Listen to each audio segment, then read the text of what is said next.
We are going to start with the therapeutics part. So the advances now in fetoscopy particularly and the minimally invasive surgeries, which is upcoming in all branches, has now helped us to go for in utero treatment prior to the birth of the baby. And broadly, this has been classified into percutaneous needle-based procedure and shunt. So this is most commonly done by the fetal radiologists or the fetal enthusiasts. Then we have the fetoscopic procedures.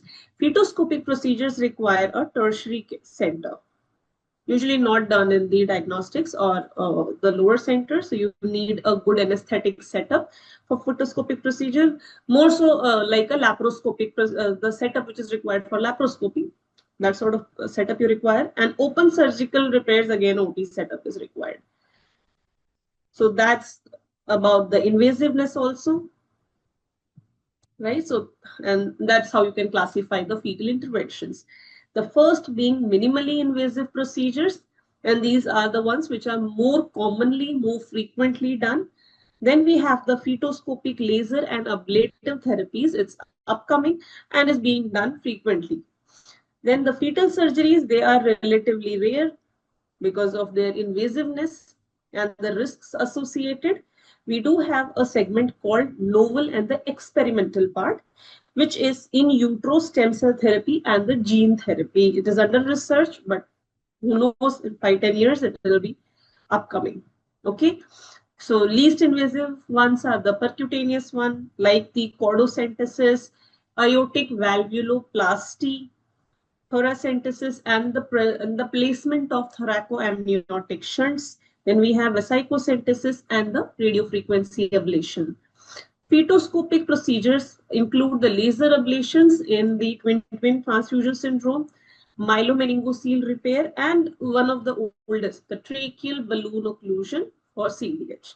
Open repair, anything which is very big and causing mass effect might require an open repair. For example, a large sacrococcygeal teratoma or a large myelomeningocele.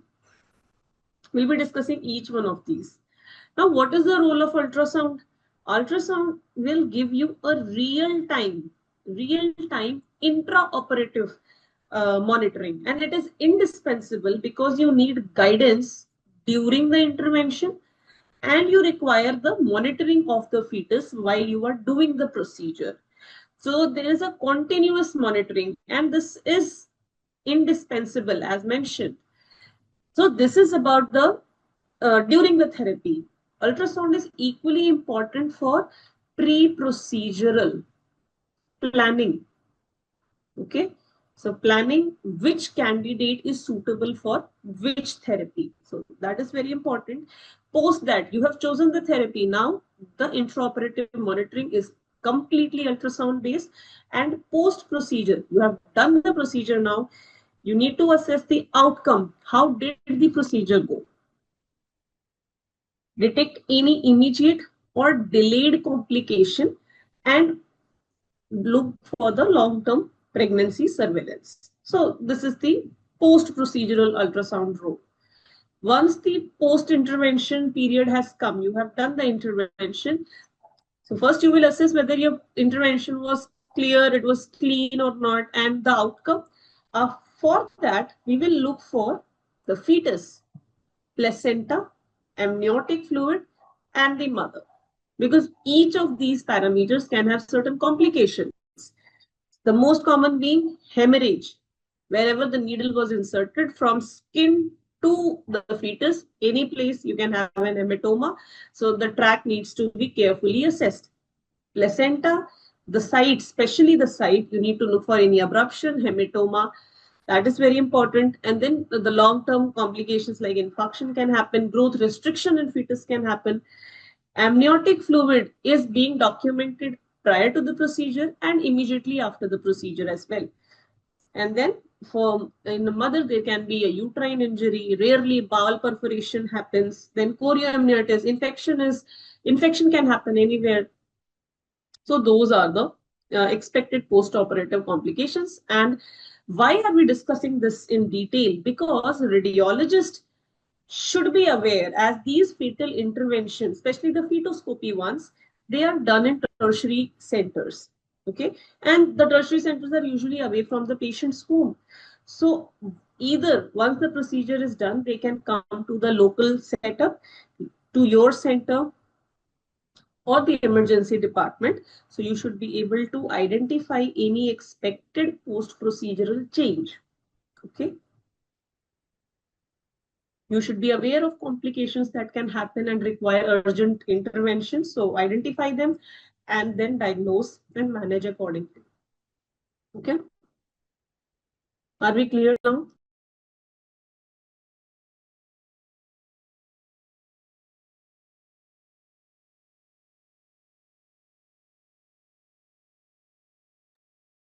Then most important is to do a good level to identify the pathologies that are amenable to treatment.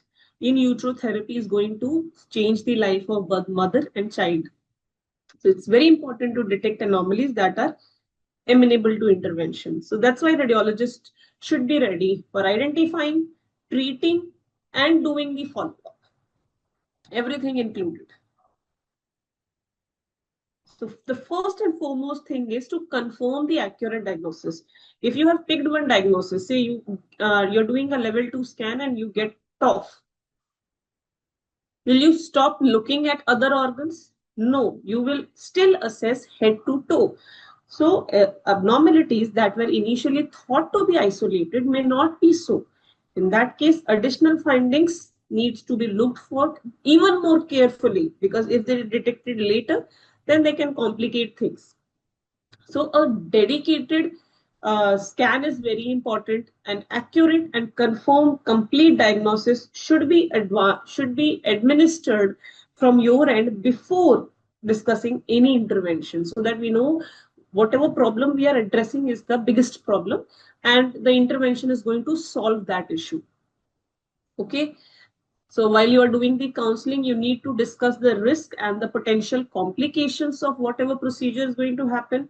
Explain, always explain the patient that whatever abnormality till now for this period of gestation we have discussed or diagnosed, it may not be isolated and additional findings can come up later in pregnancy or postnatally. Okay. The spectrum of disabilities that can happen postnatally need also attention, and the associated comorbidities, and they should be explained to the patient in a manner that they can make a choice. Don't scare them too much, or don't take too much guarantee that everything will be fine. They should be made aware of everything and then willfully choose the option that they want to go for. So it should be a balanced information for an informed decision making, right? Pre-procedural genetic evaluation is very important. You need to advise and get a comprehensive genetic workup, because there can be an association of chromosome or syndromic association, and then the prognostic changes. The prognostication implication of that abnormality will completely change. If you are, for example, if you're going to treat a particular thing and you're trying to make the baby survive that problem, but if it is syndromic or it is associated with a chromosomal abnormality, then just mitigating that issue will not help. And hence, you need a good genetic evaluation. Then, the most important thing is to discuss the risks associated and any possible complication, be it infection or bleed. Everything needs to be discussed in detail.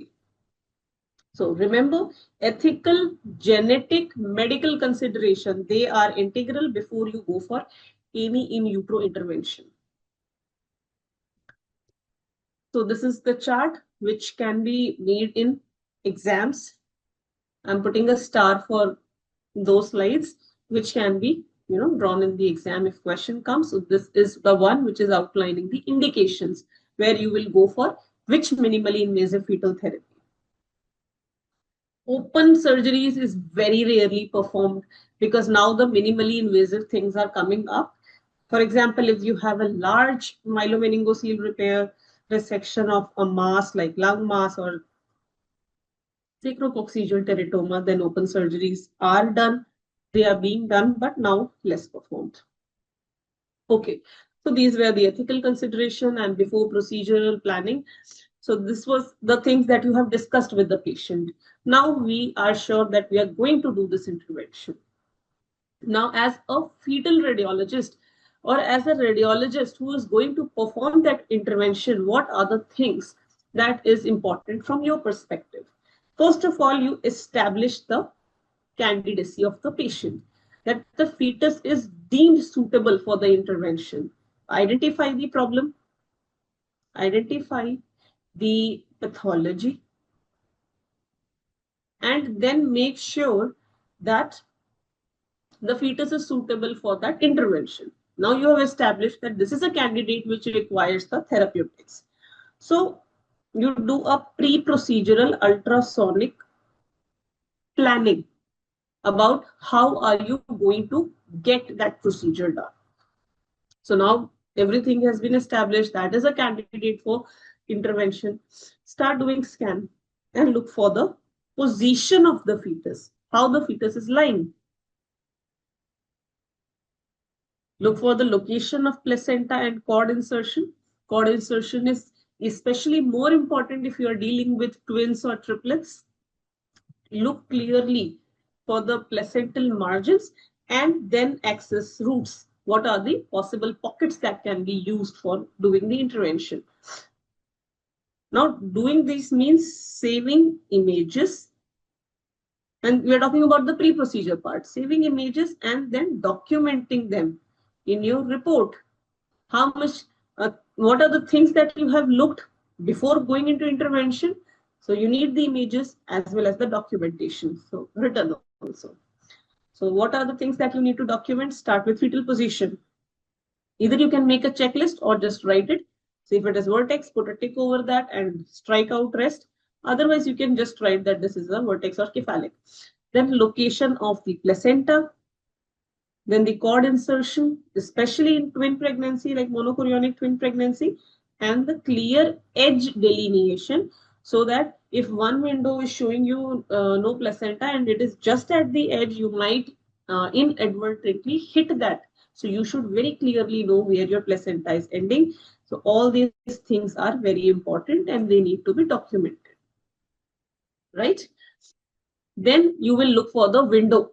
Select the safest window that is available for the percutaneous entry. Now, two things you will avoid. First is avoid any major vessel. Okay. Then the placenta. You avoid placenta so that you don't cause any placental hematoma or abruption.